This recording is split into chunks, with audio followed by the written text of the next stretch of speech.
ನಮ್ಮ ಹಕ್ಕಿಗಾಗಿ ಉತ್ತರ ಕರ್ನಾಟಕ ಮಹಾಸಭಾ ವತಿಯಿಂದ ದಿನಾಂಕ 19/8/2025 ಬೃಹತ್ ರ್ಯಾಲಿ. ರವಿಕಾಂತ್ ಅಂಗಡಿ ಹೇಳಿಕೆ. ಇಂದು ಗದಗ ಜಿಲ್ಲಾ ಪತ್ರಿಕಾ ಭವನದಲ್ಲಿ ಸುದ್ದಿಗೋಷ್ಠಿ ನಡೆಸಿ ಮಾತನಾಡಿದ ಅವರು, ಬಗರ್ ಹುಕಂ ಸಾಗುವಳಿದಾರರಿಗೆ ಅನ್ಯಾಯ ಮಾಡುತ್ತಿರುವ ಉಸ್ತುವಾರಿ ಸಚಿವರು ಉಳ್ಳವರಿಗೆ ಅವರಂತೆ ನಡೆದುಕೊಳ್ಳುವುದು, ಬಡವರನ್ನು ಹೊಕ್ಕಲೆಬ್ಬಿಸಿ ಅನ್ಯಾಯ ಮಾಡುತ್ತಿದ್ದಾರೆ. ಸುಮಾರು 9 ವರ್ಷಗಳಿಂದ ನೂರಾರು ರೈತರಿಗೆ ಅನ್ಯಾಯ ಮಾಡಿ ಏನು ಸಾಧಿಸುತ್ತಿದ್ದೀರಿ? ಹಾಗಾಗಿ ನಾವು ದಿನಾಂಕ 19/8/2025 ಶಿರಠಿಯ ಫಕ್ಕೀರೇಶ್ವರ ಮಠದಿಂದ ಗದಗ ಜಿಲ್ಲಾಡಳಿತ ಭವನದವರೆಗೂ ಪಾದಯಾತ್ರೆಯ ಮೂಲಕ ಬೃಹತ್ ಪ್ರತಿಭಟನೆ ಹಾಗೂ ಅಹೋರಾತ್ರಿ ಧರಣಿ ಮಾಡುತ್ತೇವೆ. ಸರ್ಕಾರ ಪ್ರತಿಭಟನೆ ಹತ್ತಿಕ್ಕುವ ಎಲ್ಲ ಕೆಲಸ ಮಾಡುತ್ತಿದ್ದಾರೆ. ನಾವು ಅದಕ್ಕೆ ಬಗ್ಗುವುದಿಲ್ಲ. ನಮ್ಮ ಹಕ್ಕಿಗಾಗಿ ನಾವು ಹೋರಾಟ ಮಾಡುತ್ತೇವೆ ಎಂದು ತಮ್ಮ ಆಕ್ರೋಶ ವ್ಯಕ್ತಪಡಿಸಿದರು.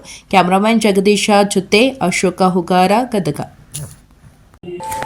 ವಿವಿಧ ಬೇಡಿಕೆ ಈಡೇರಿಕೆಗಾಗಿ ದಿನಾಂಕ 19/8/2025 ಮಂಗಳವಾರದಂದು ಶಿರಟ್ಟಿಯ ಫಕ್ಕೀರೇಶ್ವರ ಮಠದಿಂದ ಗದಗ ಜಿಲ್ಲಾಡಳಿತ ಕಚೇರಿವರೆಗೆ ಪಾದಯಾತ್ರೆ ಮೂಲಕ ಬೃಹತ್ ಪ್ರತಿಭಟನೆ ಮತ್ತು ಅಹೋರಾತ್ರಿ ಧರಣಿ ಹಮ್ಮಿಕೊಂಡ ನಿಮಿತ್ತ ಇವತ್ತಿನ ಸುದ್ದಿಗೋಷ್ಠಿಗೆ ಆಗಮಿಸಿದ ಎಲ್ಲ ನಮ್ಮ ಪತ್ರಕರ್ತ ಬಂಧುಗಳಿಗೆ ಸ್ವಾಗತವನ್ನು ಕೋರುತ್ತಾ, ಅದೇ ರೀತಿ ಉತ್ತರ ಕರ್ನಾಟಕ ಮಹಾಸಭಾದ ರಾಜ್ಯಾಧ್ಯಕ್ಷರಾದಂಥ ರವಿಕಾಂತ್ ಅಂಗಡಿಯವರಿಗೆ, ಕೃಷ್ಣ ದೇಶಪಾಂಡೆ ಅವರಿಗೆ ಹಾಗೂ ಎಲ್ಲ ರೈತರಿಗೆ ಸ್ವಾಗತವನ್ನು ಕೊಡುತ್ತಾ ಸುದ್ದಿಗೋಷ್ಠಿಯನ್ನು ರವಿಕಾಂತ್ ಅಂಗಡಿ ಅವರಿಗೆ ನಮಸ್ಕಾರ.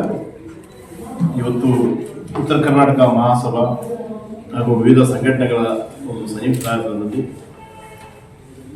ನಮ್ಮ ಹಕ್ಕಿಗಾಗಿ ಬೃಹತ್ ಪ್ರತಿಭಟನಾ ರ್ಯಾಲಿಯಿಂದ ದಿನಾಂಕ 19 ನಾಳೆಯಿಂದ ಮಂಗಳವಾರ ಬೆಳಗ್ಗೆ 10 ಗಂಟೆಗೆ ನಮ್ಮ ಶಿರಹಟ್ಟಿ ಫಕ್ಕೀರೇಶ್ವರ ಮಠದಿಂದ ಗದಗಿನವರೆಗೂ ಪಾದಯಾತ್ರೆಯನ್ನು ಮಾಡಿಕೊಂಡು ಗದಗಿನ ಜಿಲ್ಲಾಧಿಕಾರಿ ಕಚೇರಿಗೆ ನಮ್ಮ ಬೇಡಿಕೆ ಈಡೇರುವವರೆಗೂ ಅಹೋರಾತ್ರಿ ಧರಣಿಯನ್ನು ಈಗಾಗಲೇ ಹಮ್ಮಿಕೊಂಡಿದ್ದು.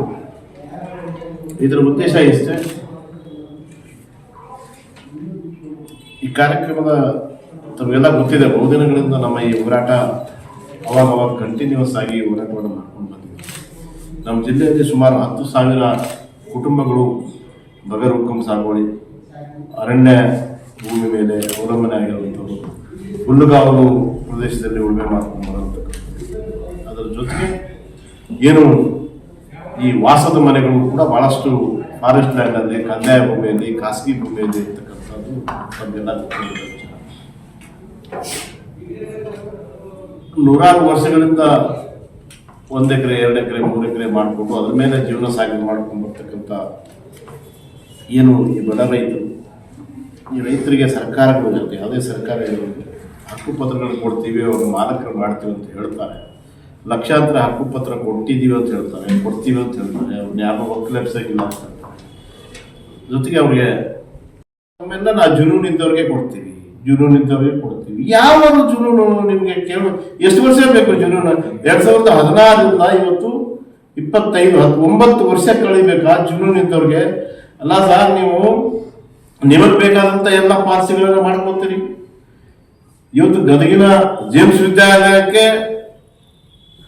ಸನ್ಮಾನ್ಯ KH ಪಾಟೀಲ್ ಹೆಸರು ಮಾಡುವಂಥ ಪಾಲಿಸಿ ಮಾಡ್ಲಿಕ್ಕೆ ಟೈಮ್ ಇದೆ. ಇವ್ರಿಗೆ ನೀವು ಕಳೆದ 23ರಲ್ಲಿ ಹೋರಾಟ ಮಾಡಿರುವಂಥ ಸಂದರ್ಭದಲ್ಲಿ ನೀವೇ ಸ್ವತಃ ಖುದ್ದಾಗಿ ಬಂದು ಆ ಹೋರಾಟದ ವೇದಿಕೆಯಲ್ಲಿ ಅರ್ಧ ಗಂಟೆ ನಿಂತು ಮಾತಾಡಿ ನಮ್ದು ನಾಲಿಗೆ ಅಂತ ಹೇಳಿದ್ರಿ. ಇವ್ರನ್ನ ಯಾವುದೇ ಕಾರಣಕ್ಕೂ ನಾವು ಒಕ್ಕಲೆಬ್ಬಿಸಿದೀವಿ ಅಂತೇಳಿ ಬಿಡಲ್ಲ, ಇವರಿಗೆ ಪರಿಹಾರವನ್ನು ಕೊಡ್ತೀವಿ, ಇಲ್ಲ ಪರ್ಯಾಯ ವ್ಯವಸ್ಥೆಯನ್ನು ಮಾಡ್ತೀವಿ, ಯಾವುದೇ ಕಾರಣಕ್ಕೂ ಬಿಡಂಗಿಲ್ಲ, ಇದು ನಮ್ಮ ನಾಲಿಗೆ ಅಂತಕ್ಕಂತ ಹೇಳಿದವರು ನಿಮ್ಗೆ ಪದೇ ನಾವು ಕೇಳಿದ್ವಿ. ಮತ್ತೊಂದ್ಸರಿ ಯೂನಿವರ್ಸಿಟಿಯಲ್ಲಿ ಮೀಟಿಂಗ್ ಮಾಡಿಸಿದ್ವಿ. 10 ಬಾರಿ ನಿಮ್ಮ ಹೆಸರು ಕೆಡಬಾರ್ದು ಅಂತೇಳಿ ನಾವು 10 ಸರಿ ಅಂಗಲ್ ಹಾಚಿ ನೀವು ಇವ್ರಿಗೆ ಪರಿಹಾರ ಕೊಡ್ರಿ ಸರ್ ಅಂತ ಕೇಳಿದ್ರೆ, ದಿನಕ್ಕೊಂದು ನ್ಯಾಯವನ್ನು ಹೇಳ್ತೀರಿ, ದಿನಕ್ಕೊಂದು ಸಭೆ ಬಿಡ್ತೀರಿ, ನಿಮಗೆ ಬೇಕಾದಂಥ ಎಲ್ಲ ಪಾಲಿಸಿಗಳನ್ನು ಮಾಡ್ಕೊತೀರಿ. ಇವತ್ತು ಕಪ್ಪತ್ತು ಗುಡ್ಡದಲ್ಲಿ 10 ಕಿಲೋಮೀಟರ್ ವ್ಯಾಪ್ತಿಯಲ್ಲಿ ಇರ್ತಕ್ಕಂಥ ಏನು ಗಣಿಗಾರಿಕೆ ಮಾಡಬಾರ್ದು ಅನ್ನೋದು 1 ಕಿಲೋಮೀಟರ್ ತೊಗೊಂಡು ಬೇಕಾದವ್ರಿಗೆ 4 ಕಿಲೋಮೀಟರ್, ಬೇಡದವ್ರಿಗೆ 3 ಕಿಲೋಮೀಟರ್, 1 ಕಿಲೋಮೀಟರ್ ತೊಗೊಂಡು ಇಂಥ ಇನ್ನು ಸಲ್ಲದ ಪಾಲಿಸಿ ಮಾಡ್ಲಿಕ್ಕೆ ನಿಮ್ಗೆಲ್ಲ ಸಮಯ ಇದೆ. ನಿಮ್ದು ಏನಾದರೂ 1 ಎಕರೆ 1 ಗುಂಟೆ ನೀವು ಸರ್ಕಾರಕ್ಕೆ ಫ್ರೀಯಾಗಿ ಕೊಟ್ಟಿದ್ದೀರಾ? ಯಾವುದು ಪರಿಹಾರ ತಗೊಳ್ಳಾರ್ದು ಏನಾದರೂ ಕೊಟ್ಟಿದ್ದೀರಾ? ಜಮೀನನ್ನ ಎಲ್ಲಾದರೂ ಕೊಟ್ಟಿದ್ರೆ ನನಗೆ ನೀವು ನಾಳೆ ಪಬ್ಲಿಕ್ ಡೊಮೇನಲ್ಲಿ ನೀವು ಅದನ್ನ ನೀವು ಪ್ರಸ್ತುತಪಡಿಸ್ಬೇಕು. ನಿಮ್ಮ ಹೆಸರನ್ನ ಮಾಡ್ಕೊಳ್ಳಿಕ್ಕೆ ಯಾವ್ದೋ ಬಡವರ ಜಮೀನನ್ನ ಬಡವರ ಹೊಟ್ಟೆಯನ್ನ ಕಸ್ಕೊಂಡು ಇವತ್ತು ಅವ್ರಿಗೆ ಪರಿಹಾರ ಕೊಡದೇ ಇರುವಂತದ್ದು ದೊಡ್ಡ ನಾಲಾಯಕತನ ಇದೆ. ದೊಡ್ಡ ದೊಡ್ಡ ನಿಮ್ಗೆ ಕಾನೂನು ಸಚಿವರಾಗಿ ನೀವು ಇಷ್ಟೊಂದು ಸುಳ್ಳು ಹೇಳ್ತಿರತಕ್ಕಂಥದ್ದು ನಮ್ಗೆ ಅನ್ಸಿಲ್ಲ. ನಿಮ್ಮ ಮೇಲೆ ಅಪಾರ ಗೌರವ ಇದೆ. ಕಾನೂನು ಮತ್ತು ಪ್ರವಾಸೋದ್ಯಮ ಸಚಿವರು ದೇಶಕ್ಕೆ ಒಳ್ಳೆ ಹೊಸ ಪಾಲಿಸಿಯನ್ನು ಮಾಡ್ತಾ ಇದ್ರಿ. ನಾಗಾವಿ ಜನರನ್ನ ಒಕ್ಕಲೆಬ್ಬಿಸಿ ವಿಶ್ವವಿದ್ಯಾಲಯ ಮಾಡಿದ್ರಿ. ಒಂದು ಪಾಲಿಸಿ ಮಾಡಿ ಒಂದು ಪ್ಯಾಕೇಜ್ ಕೊಡ್ಸಕ್ಕಾಗಲ್ಲ ಅಂತ ಹೇಳಿದ್ರೆ ಏನಿರ್ಬೋದು ನಿಮ್ಮ ಮನಸ್ಸಿನಲ್ಲಿ ಅವ್ರು ಏನಿದೆ ಅದನ್ನು ಓಪನ್ ಆಗಿ ಹೇಳಿ ಬಹಿರಂಗಾಗಿ.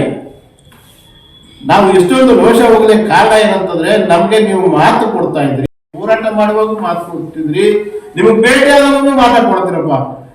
ಇಲ್ಲ ನಾವು ಮಾಡ್ತೀವಿ ಜುನೂನ್ ಏನು ಸೋಷಲ್ ಮಾಡ್ತೀರಿ ಮಾಡ್ರಿ. ಅದು ಯಾವ್ದೋ ಕಮಿಟಿನೂ ಮಾಡಿಸಿದ್ರು ಜಿಲ್ಲಾ ಆಡಳಿತದವರು, ಅಪರ ಜಿಲ್ಲಾಧಿಕಾರಿ ನೇತೃತ್ವದಲ್ಲಿ ಒಂದು ಕಮಿಟಿಯನ್ನು ಮಾಡಿಸಿದ್ರಿ. ಆ ಕಮಿಟಿಗೆ ಬೇಕಾದಂತ ಎಲ್ಲಾ ದಾಖಲಾತಿಗಳನ್ನು ಕೊಟ್ವಿ. ಆ ಮೀಟಿಂಗ್ ಅಟೆಂಡ್ ಆದ್ವಿ. ಏನು 1973 ಇವ್ರು ಅರ್ಜಿ ಹಾಕಿದ್ದನ್ನ ರಿಜೆಕ್ಟ್ ಮಾಡಿದ್ರು ಸರ್ಕಾರ. ಏನು ರಿಜೆಕ್ಟ್ ಮಾಡಿದ್ರು? ಆ ಭೂಮಿ ನೋಡ್ರಿ, ಆ ಭೂಮಿ ಊರುಗಳವ್ರ ಜಮೀನು ಅಲ್ಲ ಅಂತ ಒಂದ್ ಕಡೆ ಹೇಳ್ತಾರೆ, ಒಂದ್ ಕಡೆ ಸರ್ಕಾರ ಭೂಮಿ ಅಂತ ಒಂದ್ ಕಡೆ ಹೇಳ್ತಾರೆ, ಮತ್ತೊಂದ್ ಕಡೆ ರಾಜಕೀಯ ಸಂತ್ರಸ್ತಿಗೆ ಮೀಸಲಿಟ್ಟಿರೋ ಜಮೀನು ಅಂತ ಹೇಳ್ತಾರೆ. ಈಗ ಮತ್ತೆ ಖರಾಬ್ ಅಂತ ಹೇಳ್ತಾರೆ. ಹಂಗಿದ್ರೆ ಊರುಗಳವ್ರಿಗೆ 11 ಕೋಟಿ ಯಾಕೆ ಕೊಟ್ರಪ್ಪ ನೀವು? ನಿಮ್ಮ ರೆಕಾರ್ಡ್ಸ್ ಹೇಳ್ತಾವಲ್ಲ, ಅದು ಇನಾಮ್ ಜಮೀನು ಲ್ಯಾಬ್ಸ್ ಆದ್ಮೇಲೆ ಸಾವಿರಾರು ಎಕರೆ ಜಮೀನನ್ನ ಊರುಗಳವ್ರಿಗೆ ಕೊಡಕ್ ಬರ್ತೈತ ಕಾನೂನಲ್ಲಿ. ಇನಾಮ್ ಆಕ್ಟ್ ಹೇಳ್ತದೆ. ಒಂದ್ಸರಿ ಇನಾಮ್ ನಾಮಿನೇಷನ್ ಆಕ್ಟ್ ಹೋದ್ಮೇಲೆ ಆ ಜಮೀನು ಯಾರು ಉಳುಮೆ ಮಾಡ್ತಾರೆ ಅವ್ರು ಕೊಡ್ತಾರೆ. ಅಕಸ್ಮಾತ್ ಅದು ಉಪಯೋಗ ಆಗಿಲ್ಲ ಅಂತ ಹೇಳಿದ್ರೆ ಇವ್ರು ಮತ್ತೆ ಅರ್ಜಿ ಹಾಕೋಬೇಕು, ತಹಶೀಲ್ದಾರ್ ಕಚೇರಿ ಮುಂದೆ ಅರ್ಜಿ ಹಾಕೋಬೇಕು, ಜಿಲ್ಲಾಧಿಕಾರಿಗಳ ಮುಂದೆ ಹಾಕೋಬೇಕು. ಅವರು ಒಂದು ಕುಟುಂಬಕ್ಕೆ, ಒಂದು ಟೋಟಲ್ ಕುಟುಂಬಕ್ಕೆ 10 ಎಕರೆಗಿಂತ ಜಾಸ್ತಿ ವಾಪಸ್ ಕೊಡಕ್ ಪ್ರಯೋಜನ ಇಲ್ಲ. ಮತ್ತೆ ಇವತ್ತು 100 ಎಕರೆ 1000 ಎಕರೆ ಗುಡ್ಡ ಹೆಂಗ್ ಬರೆದ್ರು, ಅವ್ರಿಗೆ 11 ಕೋಟಿ ಹೆಂಗ್ ಕೊಟ್ರು? ಅಲ್ಲಿ 179ರಲ್ಲಿ ಆ ಜಮೀನು ತಗೊಂಡಿವಿ ಅಂತ ಹೇಳ್ತೀರಿ, ಅದು ಖರಾಬ್ ಅಲ್ಲ ಅಂತ ಹೇಳ್ತೀರಿ. ಅಲ್ಲಿನೂ ಕೂಡ ಅದು ರಾಜಕೀಯ ಸಂತ್ರಸ್ತರ ನಿಧಿಗೆ ಮೀಸಲಾಗಿ ಇಟ್ಟಿರುವಂತದ್ದು ಅಂತೇಳಿ ಲ್ಯಾಂಡ್ ಟ್ರಿಬ್ಯುನಲ್ ಅಧ್ಯಕ್ಷರು ಬರೀತಾರೆ ಜಜ್ಮೆಂಟ್ ಅಲ್ಲಿ.